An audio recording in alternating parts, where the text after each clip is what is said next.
are going to start a tea shop or one bakery or one grocery shop or one vegetable shop, whatever it is.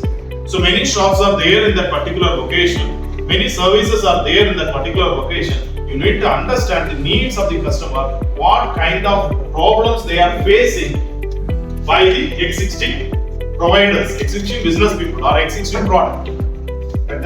So no one will stop you to start the business, start your product or similar product which is already there in the market. No one will stop you to do the same business. No one will stop. No one will come and stop you to open the tea shop nearby another one tea shop. So you can start. You can open that. Here you see in this junction 10 tea shops will be there. If you go somewhere, some saloon, 10 or 15 saloons are there. So there is no theory. There is no theory. There should be some distance for similar business. How you are providing the service is the matter. How you are satisfying the customer is the matter. Understood? No? So you are making a product. So you have to compare your product with the existing product. You need to get the input from the customer about the existing product. Right there. So we are making that some startups, they build the products nobody needs. Main reason for building the products no one needs in the market is lack of awareness or lack of market demand. Lack of market demand or lack of knowledge about the market. Right there.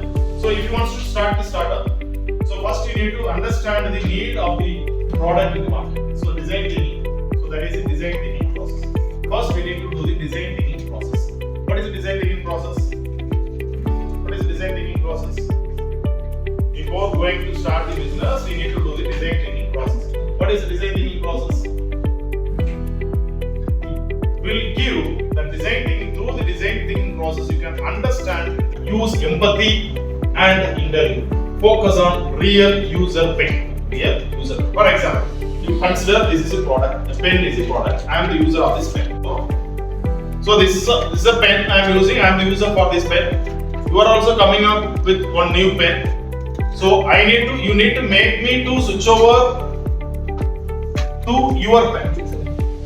I am using this pen. I don't want to buy your pen. So you have to give some better feature, or you want to sell your pen to me. Right there. So then you need to replace this pen by your product. Then how will you do that? You need to understand about myself. You need to understand my problem by using this pen. So you need to understand the pain points of it. To come to your house by paying 1 lakh, is this possible? Product is same. Here also same house. There also same house. Product is same. But the product is not fit in the market. The product will go out of the market. So you have to make the product or the service or whatever it is, whatever you are going to develop, should fit in the market. Understood? Understood. So for that we need to understand. You should understand the need of the customer. Who are your customer? So the status of the market. What is the necessity of your product in the market? I am going to start a tea shop nearby your college or somewhere. So I should understand the necessity of the tea shop in that particular place. So already 10 shops are there, or 100 shops are there, or whatever it is. So there should be a need.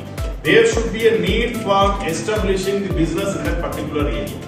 Then only my business will run in that particular area for long time. The sustenance will be there. Otherwise, within 10 days or 15 days, the shop will be closed.